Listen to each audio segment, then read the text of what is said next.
He'll never be more than a disappointment, my father laughed, right in front of my children. Their eyes dropped. My brother sipped wine like it was a toast to my failure. And then, always ready to bust tables, Dad added, loud enough for the room to hear. I stared at my mother's trembling hands, my daughter's flushed face, and swallowed every jagged insult like I always had. But what none of them knew, not yet, was that I'd already said yes to a stage my father couldn't control. The man who crushed me with every word was about to hear 3 ahs that would shatter him. My name is Michael Carver, and I'm 45 years old. Every morning I pour coffee in our pine-scented kitchen while my wife Sarah teaches 3rd grade, and our kids, Amy and David, catch the early bus. My father, Richard Carver, built an empire measuring success in bank statements, while I chose a life anchored in steady work and showing my children the value of quiet dignity. The morning light catches the steam from my cup, and my father's voice from last night's phone call still rings in my ears. Another year of mediocrity, I see. What he doesn't know is that I've spent 20 years filling notebooks with lessons on perseverance, watching, learning, and waiting. The coffee's grown cold, but I've learned patience. But let me start from the beginning. I'd been dreading this dinner for weeks. You know how some memories stick to your bones? Mom's birthdays were always like that. Not because of her, but because Dad never missed a chance to remind me where I stood in the family hierarchy. The dining room at their house still had that smell of lemon polish and old money. Mom's antique table stretched like a judge's bench, dark wood gleaming under candlelight. My brother Thomas sat across from me, successful lawyer Thomas with his Rolex catching the light every time he reached for his wine. My kids, Amy and David, were squeezed between my wife Sarah and me, trying their best to look grown up with cloth napkins in their laps. Remember when we used to fight over who got the fancy napkin rings? I whispered to Thomas, trying to warm the air between us. He just gave me that familiar smirk, the one that said he'd long since graduated from childhood memories. The candles had burned halfway down when Dad stood up, crystal glass in hand. My stomach clenched. I knew that look in his eye. It was the same one he'd worn at my high school graduation, my wedding, every Christmas dinner. The room went quiet except for the soft click of forks being set down. "To my beautiful wife," he started, and for a moment I allowed myself to hope. 45 years of marriage. 2 sons. He paused, his eyes finding mine across the table. One who rose to every challenge and one who, well, the laughter from my uncles felt like ice down my collar. Thomas didn't even try to hide his satisfaction, swirling his wine like he was sampling my humiliation's vintage. I watched my children's faces fall, their eyes fixed on their half-eaten salmon. Amy's cheeks flushed red, while David seemed to shrink in his chair. I'd practiced this smile for decades. Not too tight, not too loose. Just enough to say I'm above it while my insides twisted like wet rope. Mom caught my eye, blinking rapidly. A tear escaped despite her efforts, and she quickly dabbed it away with her napkin. 4, 5, 6. I counted breaths silently, the way I'd taught myself years ago. Sarah's hand found mine under the table, squeezing gently. "Of course," Dad continued, warming to his theme. "Some men are born to lead, others to follow. Isn't that right, Michael?" I stood up, gathering plates with steady hands. "Let me help clear these, Mom. Time for cake, isn't it?" The dining room fell into an uneasy quiet as I carried dishes to the kitchen. The familiar weight of china in my hands gave me something to focus on besides the burning in my chest. Through the swinging door, I could hear Dad landing his final jab. Always ready to bust tables, that boy. At least he knows his place. When I returned with Mom's chocolate cake, her special recipe, the one that still reminded me of better birthdays, my phone buzzed in my pocket. I waited until the cake was served before checking it under the tablecloth. From Jack Morrison. Work. Subject: Veterans Event. Keynote. My hands hovered over the screen. Jack knew I hated public speaking. Said I had a way of holding a room without raising my voice, but all I could hear was Dad's voice. "Some men are born to lead." The candles flickered, throwing shadows across the expensive wallpaper. Mom was opening presents now, her smile a bit too bright, her hands a bit too quick. I looked at my children, still trying to disappear into their chairs, and felt something shift inside my chest. My finger rested on the email notification, not quite ready to open it. After 30 years of these dinners, of filing away each cut and jab in that private notebook of hurt I kept behind my ribs, maybe it was time for a different kind of accounting. Later that night, The kitchen was dark, except for the blue glow of my phone. Mom's birthday balloons knocked softly against each other in the air conditioning, their shadows dancing on the granite island where I sat. The house felt different after everyone left, like it could breathe again. I opened Jack's email, the screen too bright in the darkness. Mike, I know this is short notice, but our keynote speaker for the Veterans Recognition event had to cancel. We need someone who understands perseverance. Someone who can talk about getting back up without making it sound like a greeting card. You've got that steady voice people trust. 300 in the audience, mostly service members and their families. What do you say? Dad's laughter echoed in my head, that same dismissive chuckle he'd used at dinner. My fingers hovered over the keyboard while the balloons kept their quiet vigil. You know that moment when you're so tired of being afraid that something just breaks? I typed, yes, just one word, but my chest did this funny thing. Tightened like a fist, then relaxed completely. It felt like making a promise to myself. Something small but unbreakable taking root. Sarah came downstairs, wrapped in her old blue robe. Can't sleep? She leaned against the island, close enough that I could smell her chamomile tea. Jack asked me to speak at the veterans event. I showed her the email. I already said yes. She read it twice, then took my hand. Her fingers were warm from the teacup. Make it count, she said simply. That's Sarah. She's always known when to skip the pep talk and go straight for the truth. The phone rang at 7:30 the next morning. Dad's name lit up the screen, and I knew exactly why he was calling. Funny how you can read a whole conversation in a ringtone. Thomas tells me you're speaking at some local veterans thing, he started, not bothering with hello. A pathetic sideshow if you ask me. You'll just embarrass yourself. I stirred my coffee, watching the cream make clouds. Morning, Dad. Don't be stubborn, Michael. Call them back and decline. You're not cut out for public speaking. We both know that. The coffee smelled like any other morning, but something was different. Maybe it was the way the sun hit the kitchen window, or maybe it was just time. Actually, I've already confirmed. You what? His voice went sharp. Listen to me. I have to get ready for work, Dad. Have a good day. I hung up before he could respond. The phone felt lighter in my hand. I spent my lunch break drafting notes. Not about success or greatness, Dad's favorite topics, but about the quiet kind of courage that gets overlooked. About showing up day after day, about being steady when steady isn't exciting. The words came easier than I expected, like they'd been waiting. After work, I called Mrs. Peterson next door to arrange childcare for the event night. Then I ironed my blue shirt, the one Sarah says brings out my eyes, and laid it out with my darkest jeans. Set the alarm 30 minutes early, just to be sure. The printed speech sat in its folder by the front door, ready for tomorrow. I just exhaled, feeling that small root of promise growing stronger. When my phone buzzed, Dad's text glowed in the dim hallway. Don't humiliate the family. I set the phone face down without replying.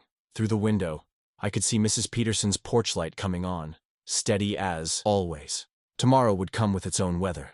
But for now, the house was quiet except for Sarah helping the kids with homework upstairs, and the soft hum of the dishwasher running its cycle. The Veterans Hall stood 3 stories tall, all red brick and tall windows catching the late afternoon sun. Inside, my footsteps echoed on the polished floor as I made my way past framed medals and black and white photographs of men who'd served.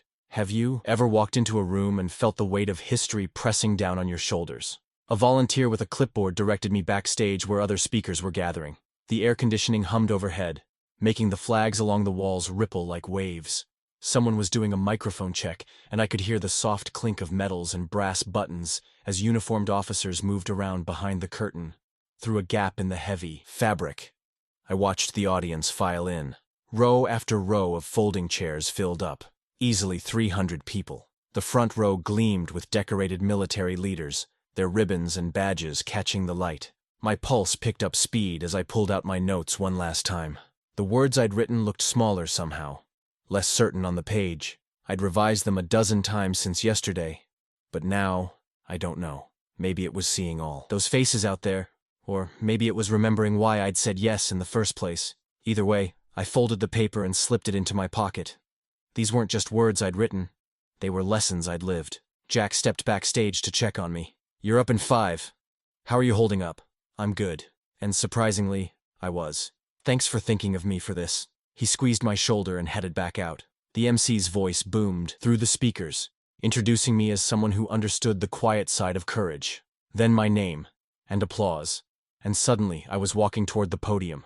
The lights were brighter than I expected.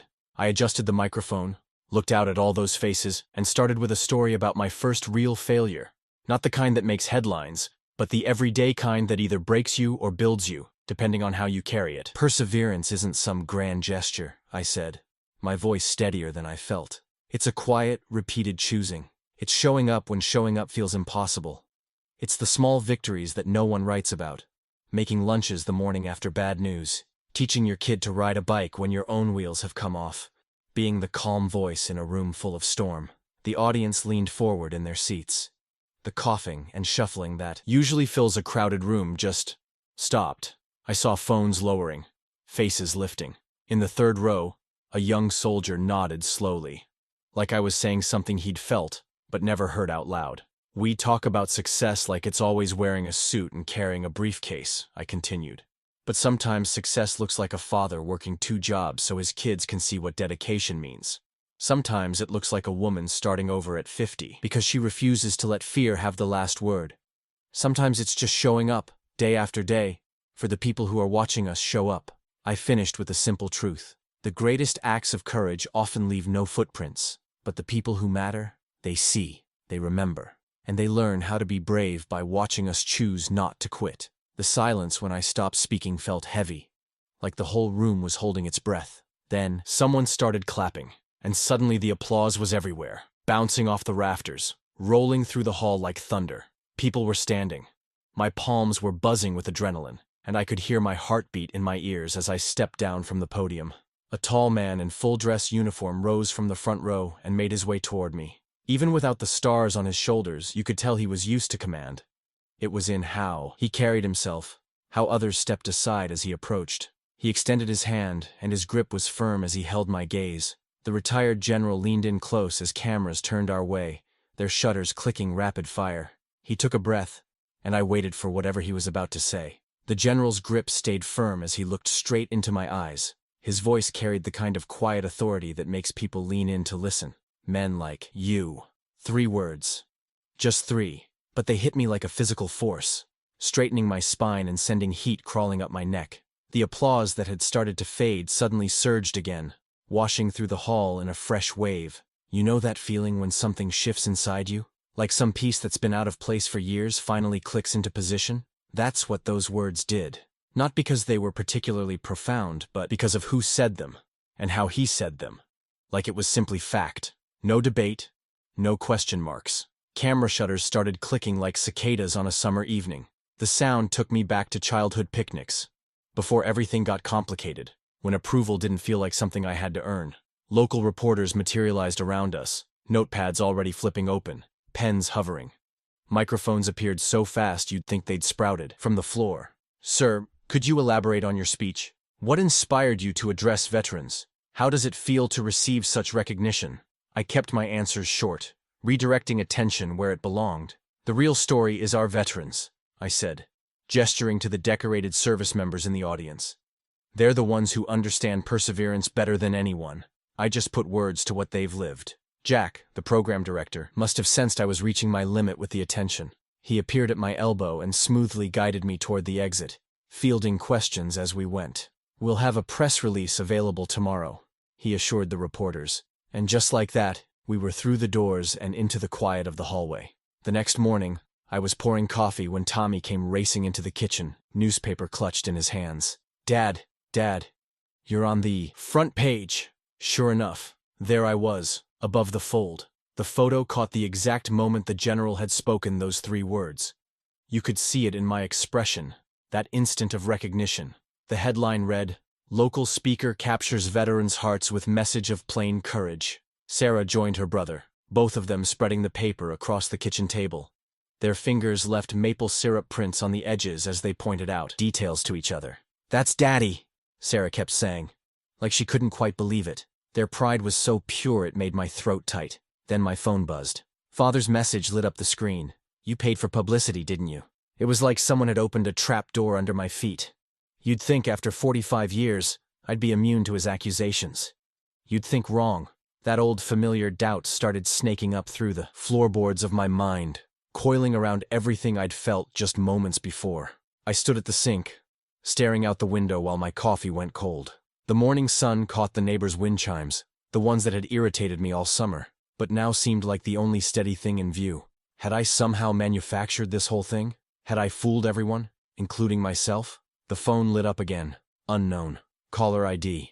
I let it buzz once, twice, 3 times while Father's words echoed in my head. Was he right? Had I just gotten lucky with some borrowed spotlight that would expose me as a fraud any minute now? The phone kept vibrating, insistent as a conscience. My reflection in the window looked uncertain, almost ghostly against the morning light. The man in the glass wasn't the same one who'd stood at that podium yesterday. He was someone older, smaller, more familiar. The son, who could never quite measure up. The phone buzzed one more time. I stepped out onto the back porch, needing air that hadn't been recycled through the house's old doubts. Morning traffic hummed in the distance. That steady sound of tires on wet gravel that usually helped me think straight. But today, it just provided rhythm for my father's text message playing on repeat in my head. "You paid for publicity, didn't you?" The words kept looping until my thoughts started fraying at the edges. I could almost hear the whispers that would start circulating. At school pickup, in the break room at work, at the next family gathering. People loved tearing down what they'd just finished praising. Maybe they'd already begun. The wooden steps creaked under me as I sat down, and I caught myself wondering if Sarah and Tommy would start questioning things too. Kids are smart. They pick up on adult undercurrents like cats sensing a storm. What if they heard someone suggest their dad had bought his way into the newspaper? The thought of doubt creeping into their proud smiles made my stomach turn. You ever notice how shame has a way of making you overreact? There I was, pulling out my phone, thumb hovering over the keyboard, actually considering posting some kind of, what? A preemptive defense? A public explanation? The whole idea reeked of desperation, but I couldn't seem to put the phone down. That's when the ringtone cut through everything. That same unknown caller ID from before. This time I answered. "Mr. Carver?" The voice carried both gravel and kindness, like someone who'd earned the right to be heard. "This is General Matthews. I hope I'm not catching you at a bad time." My spine straightened automatically, even sitting alone on my back porch. "No, sir, not at all." "Good. I wanted to tell you something about your speech yesterday." He cleared his throat. "You named something a lot of men forget these days. That resilience isn't always about grand gestures. Sometimes it's just showing up, day after day, doing what needs doing." I felt my shoulders finally drop from around my ears. The general's words were pushing back against my father's, and the old doubt was fighting a losing battle. "I'd like to meet with you," he continued. "There's something I think we should discuss." "Of course, sir. When would be convenient? Tomorrow morning? There's a diner off Route 9. Jimmy's place. Quiet enough for a conversation. I know it well. What time? 7 work for you?" "Yes, sir. I'll be there." After we hung up, I sat there staring at the tape scar on the deck rail where Tommy had tried to attach his toy telescope last summer. My phone felt heavy in my hand, like it was weighted down with all the messages I hadn't sent, all the defenses I hadn't made. Night settled in around me, crickets taking over from the traffic noise. I must have started and erased a dozen different versions of what I'd say to the general tomorrow. Each attempt sounded more rehearsed than the last, until finally, I just sat there in the growing dark, listening to the screen door hinges creak in the breeze. You know what's funny? Earlier that day, I'd been worried about what people would think if they knew I might be a fraud. Now I was worried about what to say to someone who seemed convinced I wasn't one at all. The general's call had knocked my spiral off course, but I still felt like I was walking on ice, waiting to hear what crack would send me under. Sarah's nightlight clicked on upstairs, casting a soft blue rectangle on the lawn. It reminded me of all the times I'd sat in that same spot, watching that same light, trying to figure out how to be the father she deserved. Maybe that's what the general had seen yesterday. Not some polished speaker, but just a man trying his best to show up right. I pulled out my phone one last time, opened my father's message, then closed it without responding. Tomorrow would come soon enough. For now, I had a porch step, cricket song, and the strange comfort of not knowing what came next. I pulled into Jimmy's parking lot at 6:45, watching neon reflect off puddles from last night's rain. The diner's open sign hummed that familiar pink-blue rhythm against the pre-dawn gray. You know those moments when your whole future feels balanced on the head of a pin?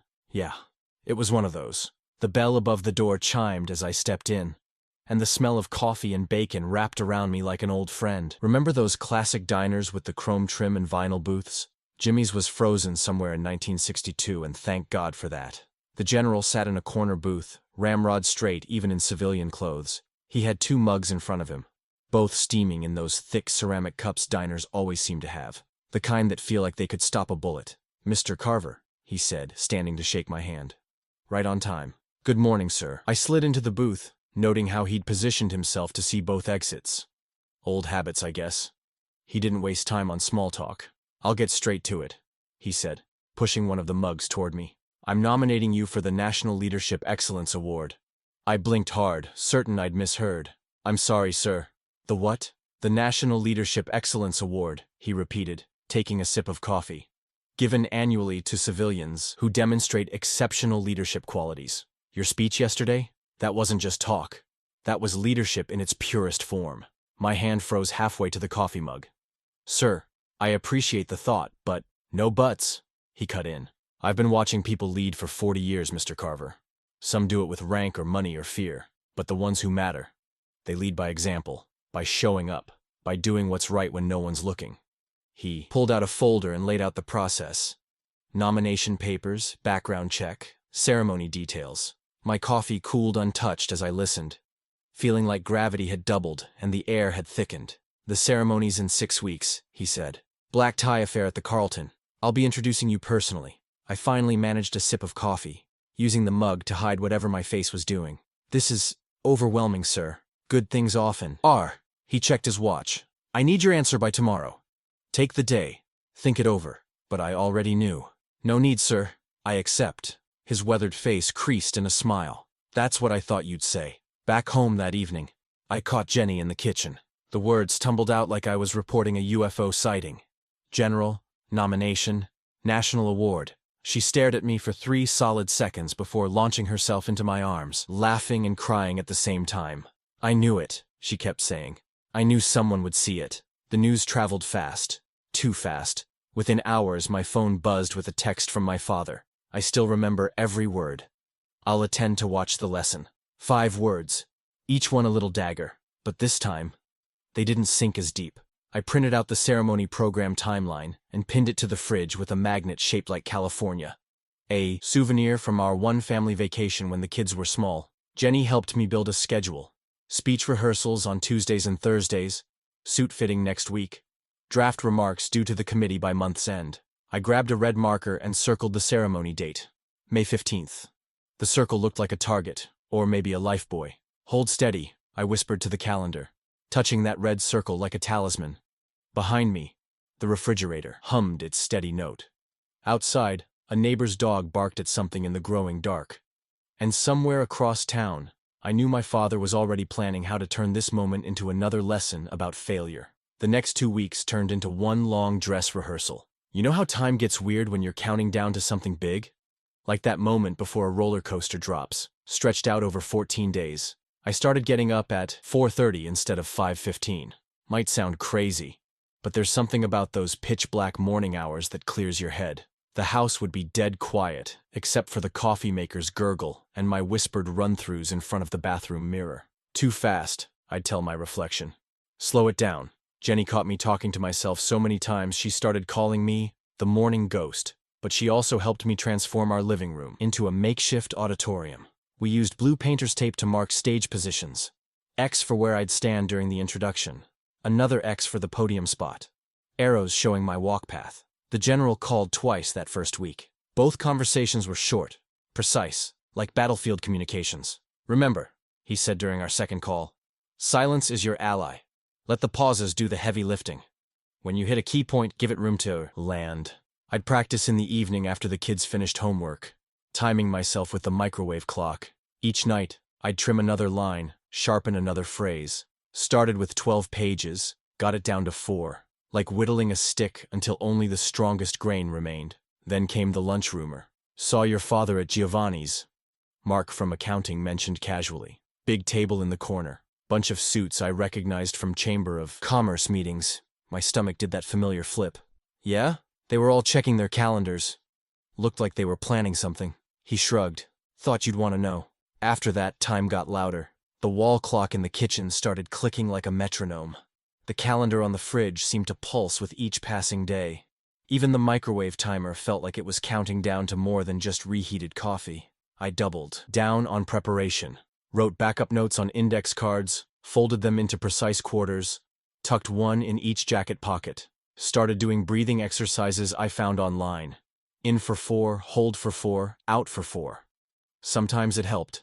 Sometimes the clock just ticked louder. You ever notice how preparation and paranoia look almost identical from the inside? Both keep you up at night.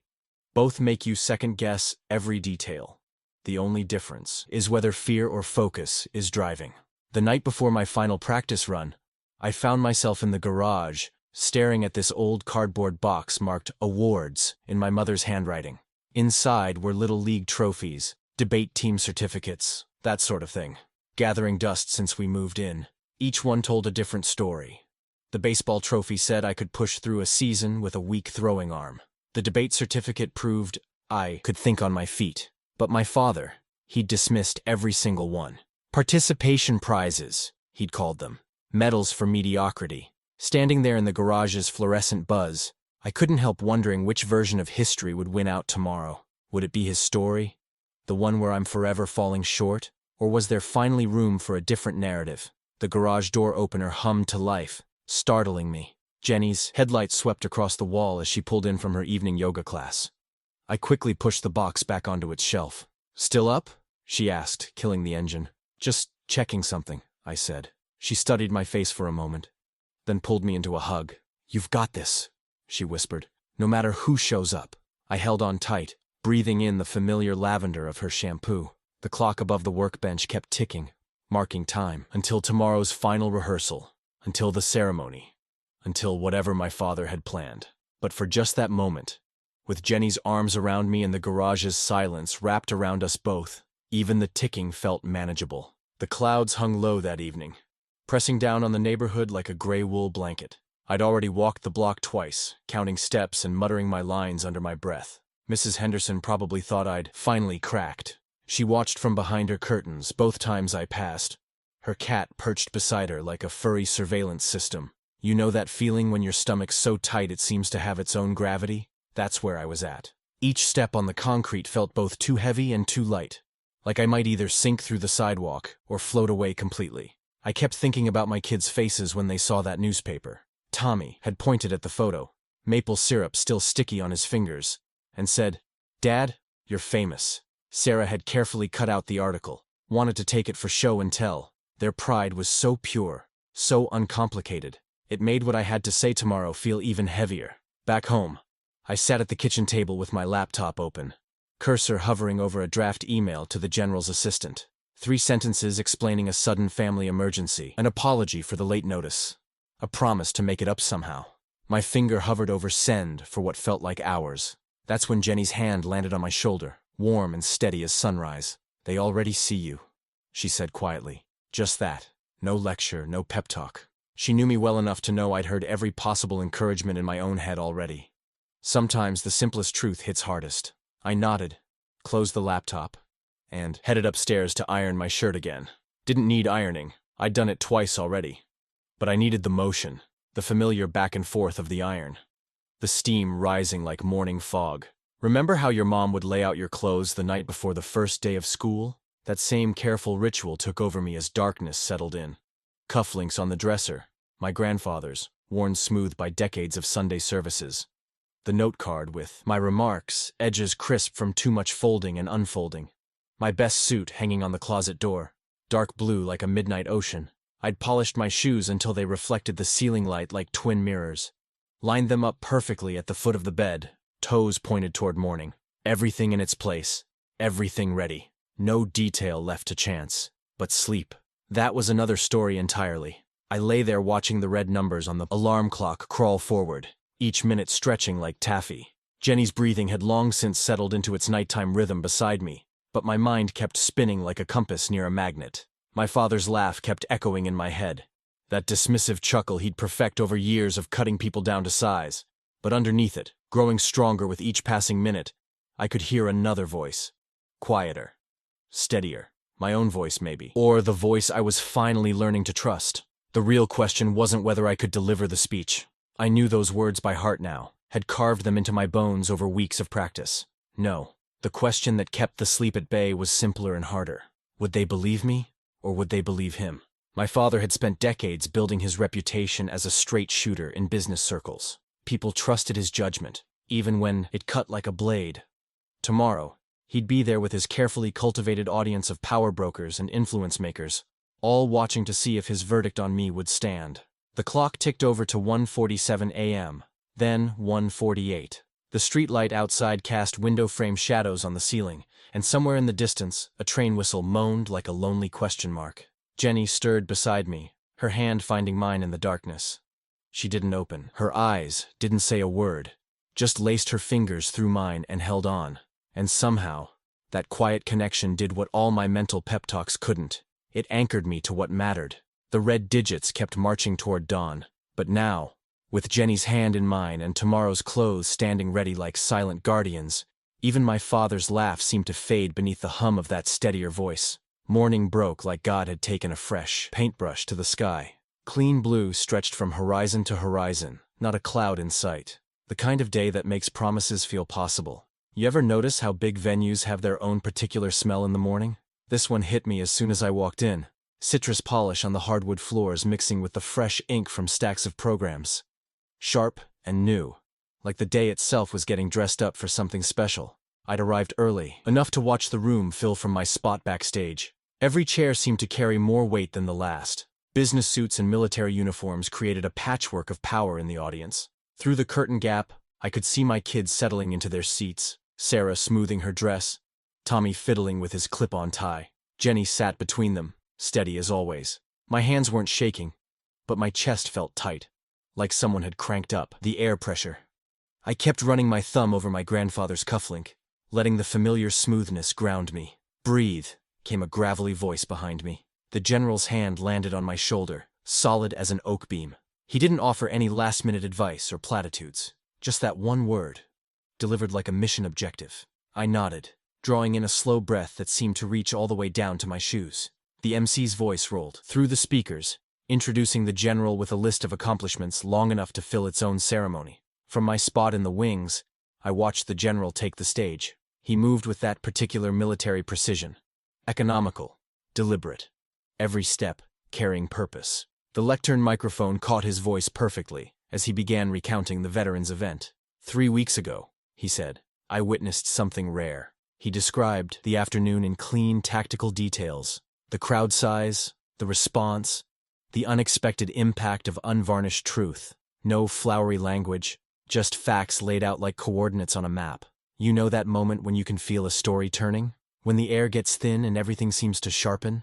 It hit me as the general turned toward the wings, his palm opening in my direction like he was about to share a secret. "Please welcome," he said, then paused, the kind of pause that makes a whole room lean forward. Then he leaned into the microphone and delivered those 3 words again. "Men like you." The applause started before he'd finished my name. It rose like a wave, lifting people to their feet in rows. The stage lights caught everything in high definition. Every face, every motion, every camera lens swiveling on its gimbal to track my entrance. My heart kept steady time as I crossed to center stage. The speech card sat in my pocket, untouched. I knew every word by heart now. Had lived with them long enough for them to feel like old friends. Then my eyes caught movement in row 4. My father sat rigid as rebar, his jaw locked tight enough to crack walnuts. His knuckles showed white against the armrest, gripping like he was trying to keep his seat from ejecting him. Around him, his business circle, men who'd heard him dismiss me for decades, shifted uncomfortably in their chairs. Looking at him, all I could think was, would this be enough? Would this moment, this room full of standing applause, finally crack that titanium shell of disapproval? Or would he find some way to twist it, to discount it, to maintain his verdict on my worth? The spotlight felt warm on my face as I stepped to the lectern. The applause began to settle, like waves retreating from a shore. I could see my kids beaming in the 3rd row, Jenny's eyes shining with pride beside them. I took one more breath, just like the general had instructed. The microphone waited, black and patient, ready to carry my voice to every corner of the hall. The microphone picked up my first words with perfect clarity. "Ordinary courage saves families." The room went library quiet. You could have heard a business card drop. Even the usual coughs and chair shifts disappeared, like everyone was holding their breath together. I let that silence work for me, just like the general had taught me. Sometimes a pause hits harder than any words could. We talk about courage like it's always wearing a uniform or carrying a flag, I continued, feeling the rhythm settle into my bones. But most days, courage looks like getting up at 5 a.m. to drive your kid to practice. It looks like swallowing your pride to apologize first. It looks like showing up when showing up is the hardest thing in the world. From the corner of my eye, I caught Jenny dabbing at her cheek with a tissue. Tommy had stopped fidgeting with his tie, and Sarah sat straight as a ruler, her eyes never leaving my face. I've failed more times than I can count, I said, letting my voice drop a notch. Failed tests, failed projects, failed to meet other people's expectations. Another measured pause. But here's what I learned. Failing isn't the story. Getting back up is the story. And we get back up because someone's watching. Our kids, our spouse, maybe just ourselves in the mirror. They need to see that dignity doesn't come from never falling. It comes from how we handle the fall. The general's head dipped once, a soldier's nod of approval. In row 4, my father's face had lost some of its color. A camera operator had noticed, their lens lingering on him longer than was comfortable. The harsh stage lighting caught every micro-expression crossing his features. This award, I said, lifting the crystal piece they'd presented earlier, belongs to everyone who keeps showing up. The parents working 2 jobs to put food on the table. The students retaking classes until they get it right. The families rebuilding after loss. You want to see real courage? Look for the quiet ones. Look for the ones who don't need applause to do what needs doing. The standing ovation hit like a thunderclap. It rolled through the hall in waves, drowning out everything else. My father's business associates, men who'd laughed at his jokes about me for years, looked distinctly uncomfortable now, their applause seeming mechanical, forced. The post-ceremony mingle turned into a kind of choreographed chaos. Journalists circled like sharks who'd caught a scent. Their questions started professional enough. About the award, about veteran support, about leadership philosophy. But then a reporter from the Chronicle stepped closer. Voice dropped to almost a whisper. Is it true your father mocked you publicly at your mother's birthday dinner? My stomach tightened, but I kept my expression neutral. Today is about recognizing persistence, I said. About how we lift each other up instead of tearing down. I'd rather focus on that message. She nodded, jotting something in her notebook. Other reporters picked up the thread, their questions growing more pointed. I could see the story shifting under my feet, morphing from a simple awards ceremony into something else entirely. My phone started buzzing in my pocket like an angry hornet. Notifications stacked up faster than autumn leaves. Messages from my father's business circle, board members, partners, clients, some expressing shock, others asking for comment. I switched it to silent without checking any of them. Jenny appeared at my elbow, her hand finding mine with practiced ease. They're opening the main doors, she murmured. There are more reporters in the hallway. Through the double doors, I could see the forest of microphones waiting. The story had grown legs and was running full speed now. But I hadn't come here for revenge or headlines. I'd come to speak truth about perseverance, about quiet dignity. The rest would sort itself out without my help. I squeezed Jenny's hand and straightened my tie. The general materialized on my other side, his presence solid as a wall. Remember, he said quietly, you've already won the important battle. My father was nowhere to be seen in the crowd now, but his empty chair in row 4 spoke volumes. Sometimes silence carries more weight than any words could bear. The afternoon turned into a strange kind of vigil. I sat in the venue's corner lounge, watching my phone light up with notifications while Jenny brought me coffee I barely touched. The story had taken on a life of its own, spreading through business circles like wildfire. You know how news moves these days. First came the business blogs, their headlines getting bolder by the hour. Richard Carver's leadership philosophy questioned.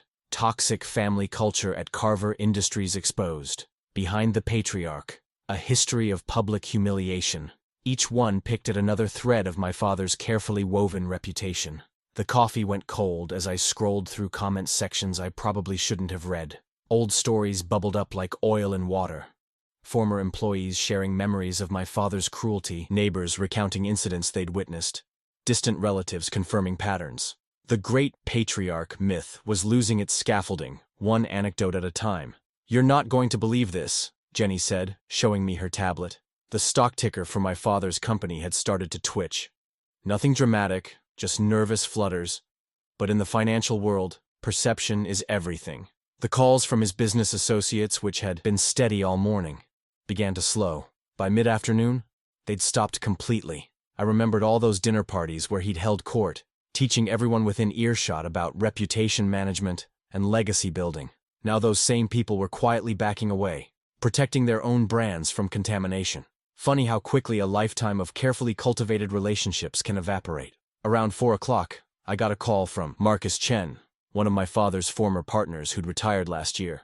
"Look, this is strictly off the record," he said, his voice carrying that particular tone people use when they're about to share something they shouldn't. "But 3 major clients just pulled their tentative deals. They're citing culture concerns and values alignment. Your father's going to be feeling this one in the quarterly reports." I thanked him and hung up, not sure how to feel. The award box sat on the table next to me, catching afternoon light through its crystal edges. My phone buzzed again. This time it was the general. "Stand tall." Those 2 words hit differently than all the others. I texted back a simple thank you and decided I needed some air. Picking up the award box, I headed for the building's side exit. The late afternoon sun felt good on my face, warm but not burning. I'd spent so many years trying to earn my father's approval, and now his empire was shaking. Not from anything I'd done, but from the simple act of speaking truth in public. That's when his text came through. "We need to talk." 3 words that used to send my stomach into knots. I stared at the screen, watching the letters swim together. The old instinct kicked in immediately. The urge to fix things, to smooth things over, to be the good son who helps clean up messes. But something else pushed back against that reflex. The weight of the award in my hands. The general's "Stand tall," still fresh on my phone. The memory of my kids' faces in that audience. The sun was getting low behind the building, painting everything in long shadows. I stood there, feeling the evening breeze pick up, thinking about choices. Should I answer? Meet him? Try to help contain the damage? Or was this the moment to finally, fully step away from the pattern? My phone buzzed again. Another text from him. "Don't ignore me, Michael." The familiar command in those words made my decision clearer. I adjusted my grip on the award box and looked at the parking lot, considering my next move. Sometimes the hardest part of standing up isn't the initial moment of defiance. It's maintaining your posture when the old gravity tries to pull you back down. I chose silence. Not the scared kind I'd known growing up, but the steady kind that lets truth do its own work. You know what I mean? Sometimes the strongest move is simply stepping back and letting consequences play out naturally. The next morning felt different. Cleaner somehow. Like when you finally clear out an attic that's been cluttering up your mind for decades. My phone kept lighting up with notifications, but not from my father anymore. Instead, industry news trickled in through old colleagues and business contacts, each message adding another piece to the collapse. 3 more contracts suspended indefinitely. Read one text from Marcus Chen. "Board's calling an emergency meeting," came another from someone inside the company. The damage was spreading in 2 distinct waves: reputation and revenue.